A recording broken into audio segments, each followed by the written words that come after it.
Welcome back, listeners. I'm Robin Black, and this is It's All About Healing podcast. In today's episode, I have a special guest with me, Antonio Neves.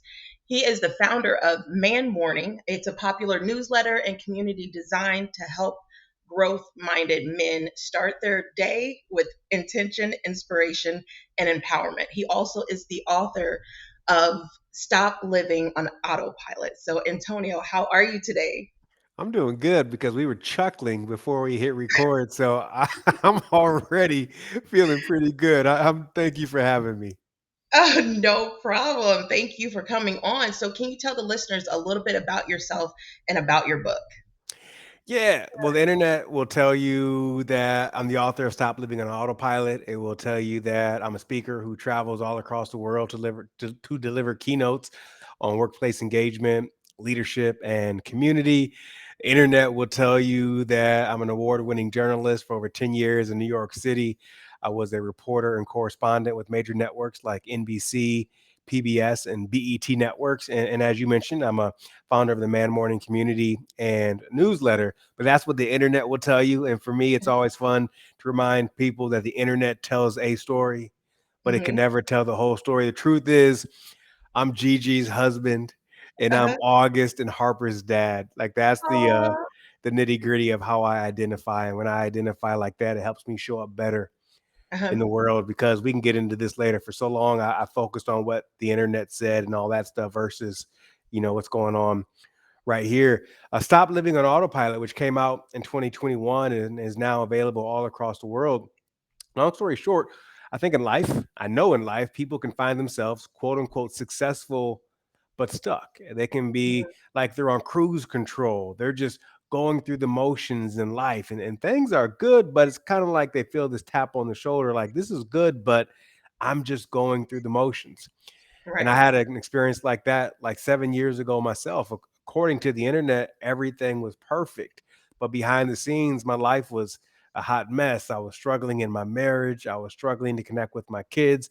Even though my business was successful, I came from a 9 to 5 background and I didn't really know what it meant to be an entrepreneur, was Mhm. struggling with my dad with his health and dementia. I just found myself in this place of isolation and disconnection and even became a secret cigarette smoker at the time, Mhm.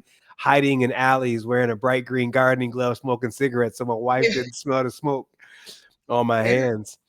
And I had some pivotal moments that allowed me to kind of course correct and remind myself that I had a say in this thing called my life. And that was the genesis of Stop Living on Autopilot, which people are really loving and applying in their lives. I like that. So, but what, like, in the midst of you going through all of this, how was it affecting you mentally? Is that what created the book? Is that you just wanted to kind of put it out there in words, or what exactly happened there? Yeah, and I want to be clear, the book is not a memoir by no means. It's a Okay. standard, personal development book. I'd reached an Mhm. interesting point in life where I thought, Robin, that the best thing to happen to me was behind me as Mhm. opposed to in front of me. The Mhm. way I came up being bold and being courageous and doing those things to stretch myself, I had pretty much had stopped doing in my life. As I mentioned, I was coasting. And mentally, that hit me extremely hard dealing with that in the midst of new marriage, kids, added responsibilities, houses, and all that kind of stuff, the American dream. And from Yeah. a mental health perspective, I started isolating from community Yeah. and I was no longer connecting with them. And they'd ask me, folks would say, "How you doing?" And I would say those two dangerous words. I'd say, "I'm fine." Two of the most Yeah. dangerous words Yeah. anyone can say is "I'm fine." I Mhm. found myself definitely in a bit of a depression and a bit of a funk, feeling stuck. I'm not sure if you can relate with this, but I felt myself in that place of figuring things out for a Yeah. really long time. How you doing? Figuring things out. Like how long are you gonna figure things out for? But also that manifested in Robin, I gained 30 pounds of weight Mhm. from emotional eating. And I Yeah. grew this big old beard to try to hide the weight gain. And Mhm. beards don't hide weight gain, by the way. Uh, Yeah. I found myself in the evenings having that 1, 2, 3 glasses of wine to Mhm. numb, Yeah. and not feel to cut off that part of the brain that's kind of saying, yo, what's going on? And a Yeah. lot of it, I'm sure that you can relate based on some of the story that I've read about you in terms of your background.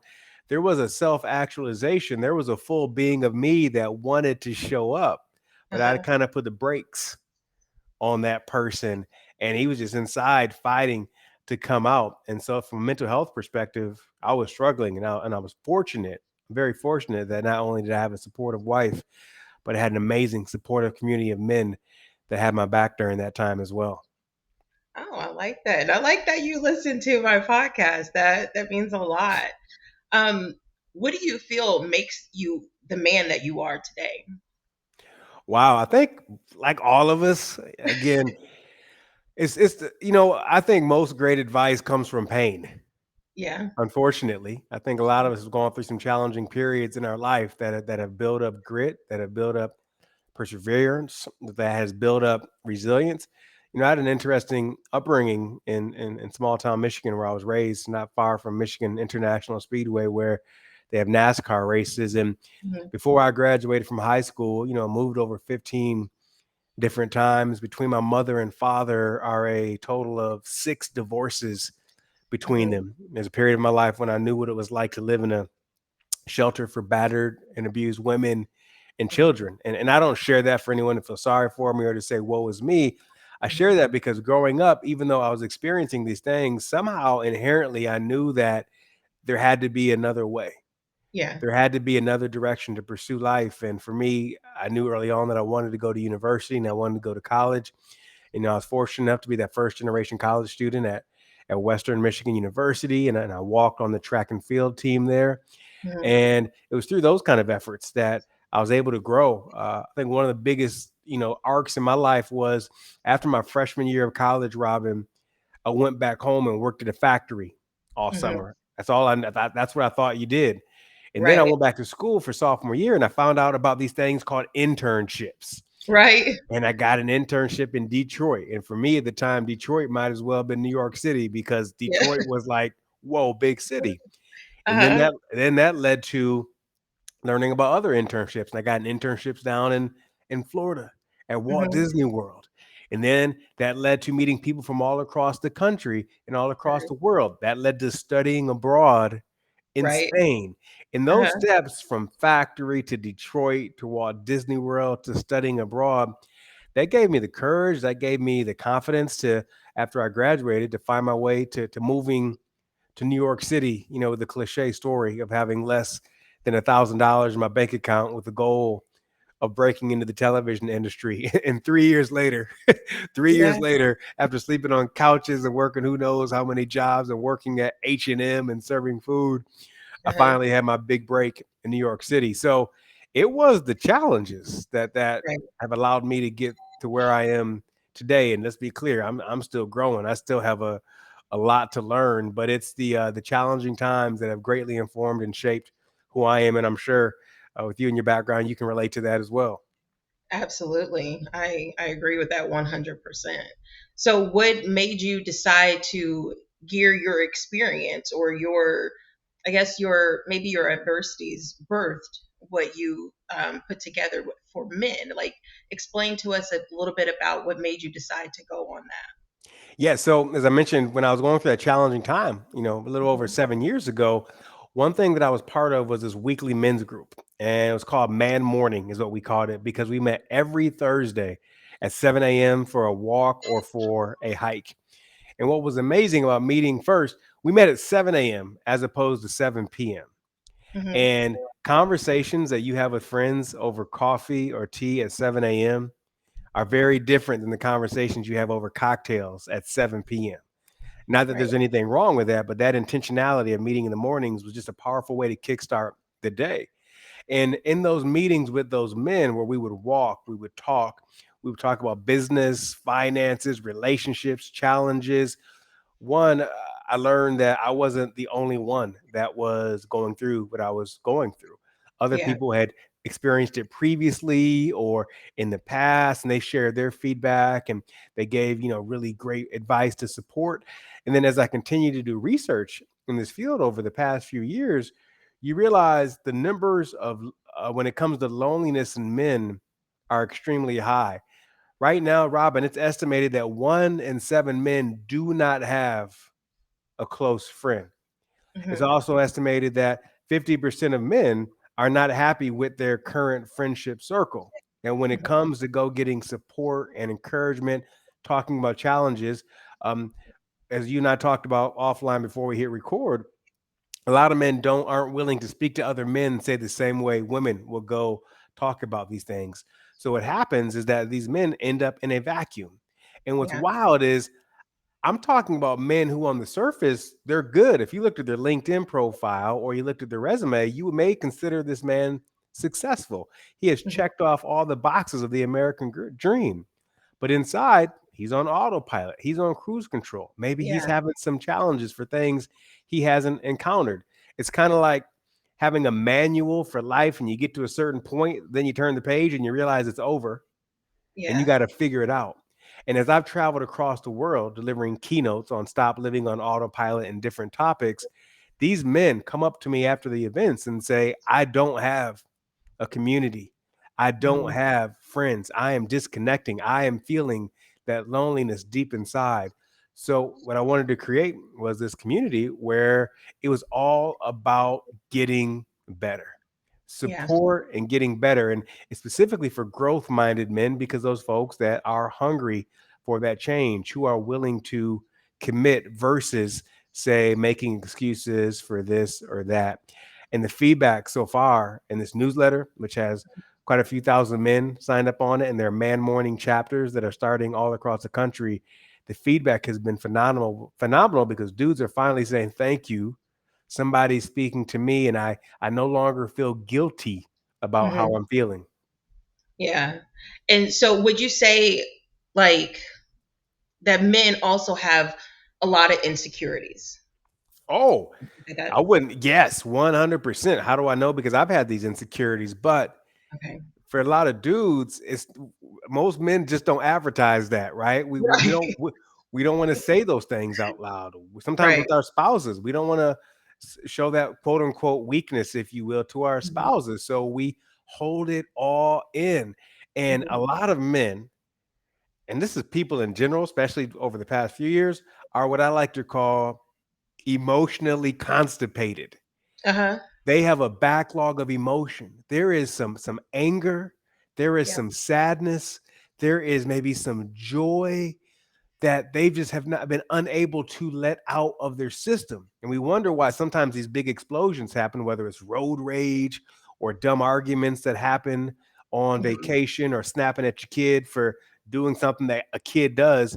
It's because we have this backlog of emotion that we haven't like kind of opened the bottle of soda to slowly Mhm. let that release. We haven't had those outlets. And so with Man Morning, you have the outlet with the exercises that show up in the newsletter. You have the outlet when you meet up face to face.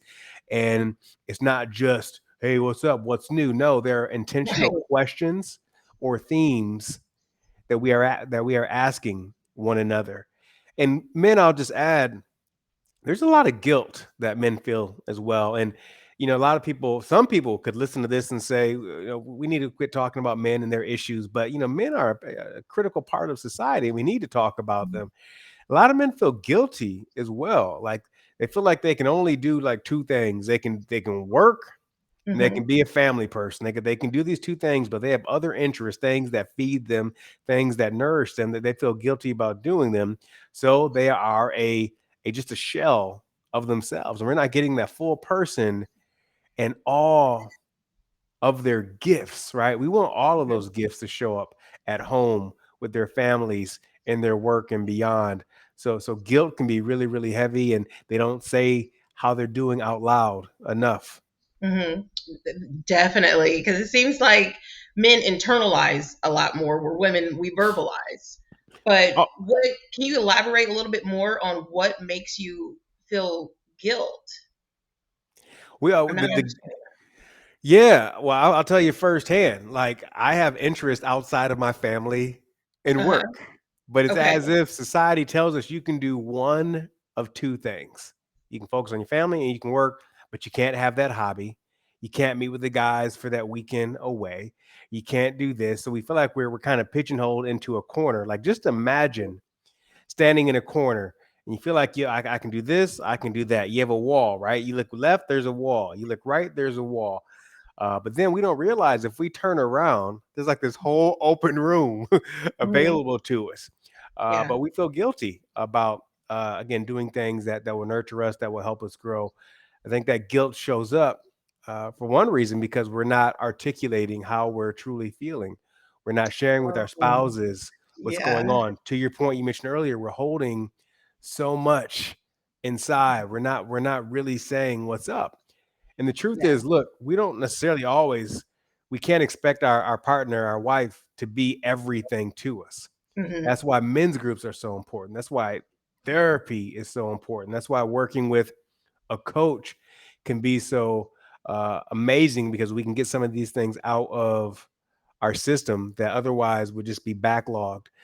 An interesting assignment I give to a lot of men and women that I coach, and there's so much resistance at first, is to Uh-huh. go on a 30-minute walk in Hmm. nature if you can, but with no technology, no Uh-huh. phone, no podcast, no music, no notifications on your Apple Watch, just Yeah. you 30 minutes of hearing your feet in nature. And people resist that alone time. But Uh-huh. let me tell you, when people do it, they come back and say that first 8 minutes was so tough because I'm so used to scrolling social, making a phone call, texting somebody. But then they say something opens up and they Hmm. might solve a problem that they've been thinking about for a really, really long time. They might come up with a brilliant idea. Some people during those walks, because of that backlog of emotion, they may start laughing like crazy. They might Yeah. start crying during that walk. And it's just 30 minutes of finally giving yourself some peace without so much coming at you from all different sides where it's just you and nature. It's powerful. I invite people to do that if they can. Absolutely. I agree with that 100%, especially when there's so much chaos going on in the world now. You kind of need that time to just relax and take it all in. Um, Tell us a little bit about the isolation and loneliness, as well as like the friend zone, should I say, for men. Can you elaborate a little bit more on that? Yeah, well, I think as we get older, Hmm. it's harder to make friends. I'm not sure what your experience is as you've gotten older. Like a lot of us have our friends from high school. If we went to university, we have friends. We have colleagues from work. And you Uh-huh. quickly find out your colleagues from work that are your friends. Find out what happens when you change jobs. Right, exactly. See if you're still hanging out with them. So Hmm. going back uh, to guilt, a lot of the guys, they're unable to really to build those relationships and those friendships like they once did because they have other responsibilities that are keeping them in a different direction from what they want to accomplish. So what that leads to is them starting to retreat. It Hmm. leads to isolation. It leads to spending time in their quote unquote man cave. I Yeah. think the man cave is one of the most dangerous things for Uh-huh. society. Why? Because it makes men stay home as Hmm. opposed to going out and interacting with others and meeting new people. Um, Also, one thing that's interesting about friendships, especially as we enter our 30s and many enter their 40s or 50s, is that it takes effort. Something Yeah. that a lot of people don't want to talk about. That'd be interesting to hear your experience. Is that one of the key tenets of friendship Hmm. is your willingness to be inconvenienced, right? Yeah. How willing are you to be inconvenienced for your friendship? I'll give you an example.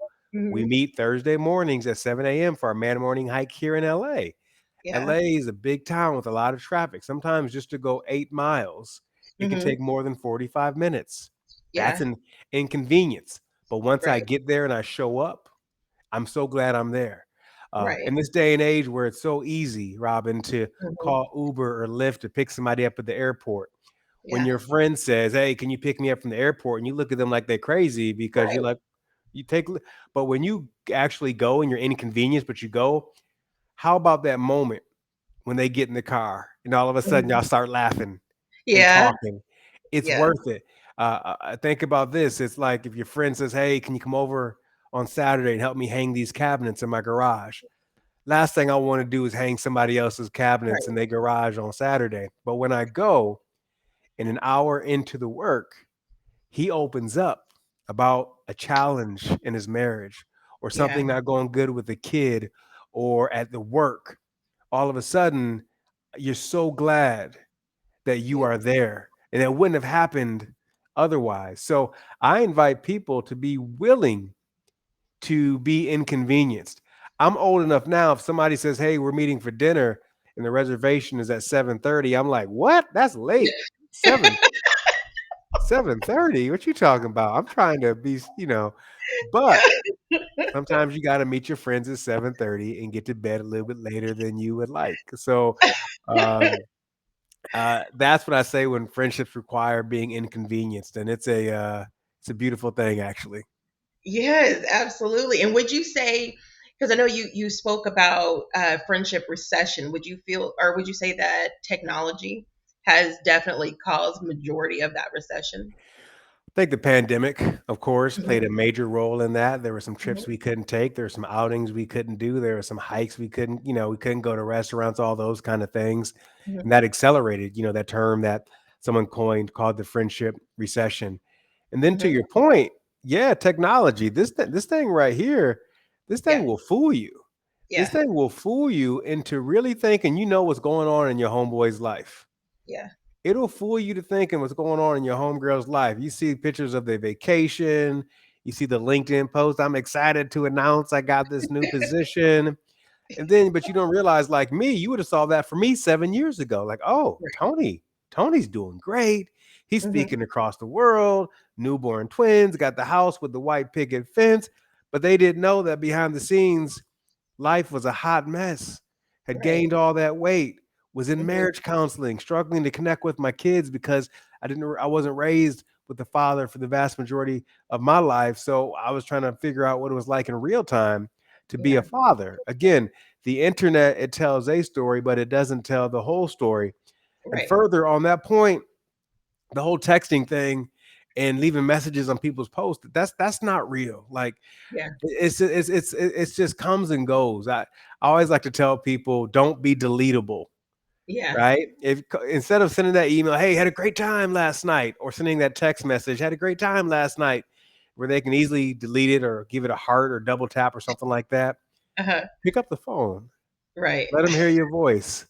You Yeah, because never not too many know, people do that. right? People are afraid to pick up the phone. Somebody calls you nowadays, you're like, did something happen? Did somebody get in an accident? Right? We go to worst case scenario. Why are they calling me? Don't, Right. and don't let nobody show up at your house unannounced, right? Yes, exactly. Be And looking through the windows like, yeah. everybody be quiet. Yeah, I remember being a kid. I think this is ingrained in me. And I don't know if this is just with there's a lot of jokes. I don't know if it's just in black households like mine, but if somebody came over our house unannounced, my mom would be quiet. Yeah. 'Cause don't move. We wasn't opening the door for nobody if we didn't know you were coming over. Am I lying? No, you are 100% correct. And then, never mind, I'm not even going to go Uh-oh. there. But See, see, that's what people want to hear. They want to hear where you was going to go, but I respect that you don't want to go there. This is the yeah. real stuff we don't talk about out loud. Like, oh man. Yeah. So yeah, we're not connecting with people. We're not seeing people's like some again. How you doing, man? I'm fine via text message. You see your boy in person. How you doing today? I'm fine. But Yeah. that's when you can use that level 3 listening, that global listening, where you say, Robin, I heard you say you're fine, Hmm. but is it just me? But I feel like I heard a little bit of sadness in your Right. voice. And then you're Right. like, oh, you know what? I had a tough day at work. And then you open up. You need Right. to see people, right? For those Yeah. type of situations to happen. And that takes effort. And so many people are unwilling to do that, or they're fooled to thinking that that text message or that voice note is the same thing. It's not. Yeah. Absolutely. But back to when you said people being at the door, like somebody just rang my door. No. I don't know if you guys heard it, but they were ringing it. It's probably one of my son's little friends, but I was like, well, they go away. They kept ringing the doorbell and then they started knocking. So hopefully Oh. you guys didn't hear that, but You know what? It's part of life. It's okay. But that's the funny thing. You ring the doorbell, then that's not good enough for them. Now they got to yeah, start banging, start I banging don't on the get it. door. I don't get it, but that's just probably because it's a little kid. But What advice would you have for men and women out there? What's like the main advice you would want to give them? Find your people. And when I say Mhm, find your people, I want you to find places where people go to grow. mhm, Find places where people go to get better. One of the biggest pushbacks I get sometimes on the community building, specifically as it relates to men, is people will say things like, well, it must be nice. You live in Los Angeles, you live in a big community, and maybe it's easy there. But here's the thing about when you build your community. One, it can be a pre-existing community that already exists. There are tons of men's groups and women's groups that exist all across the country. There are church groups. There are yeah. classes that you can attend. There are different meetups you can attend as well. There are conferences, classes, etc. But one Mhm, thing I want to remind people is that sometimes the people that you build with, they don't have to be your best friends. These can right. just be people that you kick it with on a weekly basis or every 2 weeks, and with the intention of getting better. If Mhm, indeed these folks really don't exist in person in your community, guess what? Yes, that's when you can take advantage of the technology that we have to join some virtual groups. And what that absolutely. requires is this as well. Sometimes, and people get mad at me when I say this, but it's just the truth. And that is sometimes you got to write a check. Mhm, Sometimes you got to write a check to go to a conference to meet your people. yeah. Sometimes you got to write a check or use your credit card to sign up for that community online that meets every single month, or that cohort class that you're going to take or something. But so few people are willing to invest in themselves. And if you're unwilling to invest in yourself, good luck Yeah. getting other people to invest Yeah. in you. And I think there's a really important distinction, Robin, who we want to spend time with, and then Mhm, stop living on autopilot. And one of the tenets of man morning is we distinguish between allies and thieves. mhm, So thieves are people that don't encourage you, that don't inspire you, that don't challenge you, that don't push you, that don't yeah. hold you accountable and test you to be the best version of yourself. Mhm, Thieves are people that when you spend time with them, they wear you out. yeah. Like those people that are just energy drainers. Yeah. And thieves are people that always, in some shape or form, always got some kind of drama going on in their life. Mhm. You call Sure. them, you say, "Hey, how you doing?" And the first thing they say is, "You're not gonna believe what just happened to me." You just want to say, "Why are things always happening to you and no one else?" You laughing like you know somebody like that, Robin. Yeah. That's why it's funny. But we can spend time with allies. Allies, Uh-huh. exact opposite. People that do encourage you, that do inspire you, that do challenge you, that Yeah. push you, that hold you accountable to be the best version of yourself. They don't wear you out. They Right. give you energy. They don't Yeah. have drama going on in their lives. They have good things going on in their lives. Again, these don't have to be your best friends, but these have to be people that you get to meet with on a regular basis. Mhm, Another clear distinction between allies and thieves is that thieves, and a lot of people in this society nowadays, especially with social, people love to call somebody out. They just love. mhm. I'm calling Yeah. him out. I'm calling him. We Yeah. just love to call people out. When you spend time with allies, Mhm. they don't call you out. They Yeah. call you up Mhm. to be a better version of Yeah. yourself. So I invite people just to audit the people in their lives and ask, does this person give me energy or do Mhm. they take energy away? Does Right. this person make me feel better about myself or do I feel worse when I leave them? When Right. we get together, are we doing healthy activities like hiking or walking or working out or having great conversations at the coffee shop? Or are we going to dark places where we're drinking alcohol and who knows what kind of conversations are coming Right. up? So you got to make sure you establish, certain boundaries. Unfortunately, a lot of thieves in people's lives are friends or coworkers and dare I say family members. Yeah. Absolutely. And for all the listeners out there, what's the best way for them to get a hold of you? Yeah, my phone number, just kidding. Uh, uh, I'd like you to check out manmorning.com and everything Antonio Neves is at the Antonio Neves on all social channels and theantonioneves.com. Thank you very much. And did you have anything else that you wanted to add? Um, you know what? I have a question I'd like to ask you. I'm curious as Absolutely. you've gotten older in your life, how have you found that your friendships have changed or not changed over the years? That's a good question, actually. I would say that they definitely have changed because it is a little bit more difficult to find that because one, you get so used to your ways. You kind of are just like you're in your own way. You're doing things a certain type of way, and like you said, we like canceled plans. We like this. We like that, and it's like you get used to that. And it's like me, I'm introverted, so I have to really try harder to go out there and meet people. And it's like you really have to invest. You have to invest a lot more. And when you get stuck in your ways, it's harder to do that.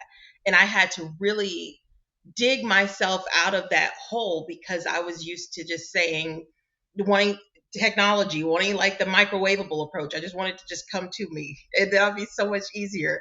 And it's harder that way because the friends that I had in high school were no longer kind of on the same page. You know, they're Mhm. in different states, they're in different countries, or they're doing different things. And we're not on the same level anymore. So it's like you don't have those friends anymore. And plus you don't want to just keep holding on to the past and keep Right. constantly talking about the old memories. You want to keep moving forward. You don't want to stay, living in a memory at all. You want to create new memories. So that's where it's harder for me, or not harder, sorry.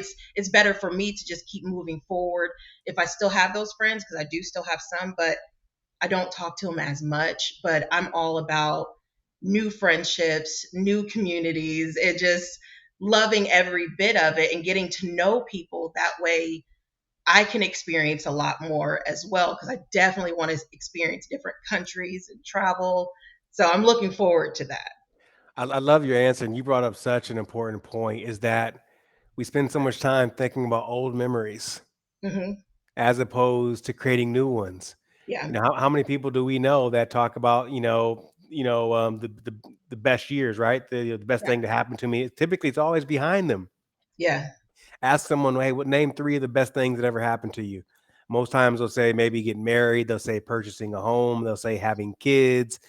something along those lines. But typically, all those things are past tense Hmm. as opposed to being with us here today. And I found that most people, when we talk about the old days, we love to reminisce about the old days. Yeah. People don't miss the old days.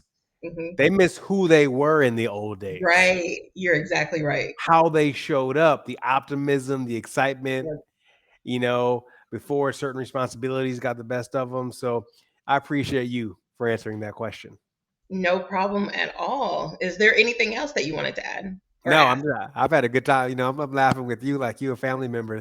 Since I'm just happy we both can relate. We both have experienced knowing what it's like to be quiet and try not to move on the floor Yeah. and not open the door when somebody knock Yes. on it. But I agree with you on the just real quick on the, because I went through the same thing when like COVID hit. I lost my job. I gained a lot of weight. I moved my, I was, had to sell my home. Then I moved to an apartment. 1 month in that apartment, then it caught fire.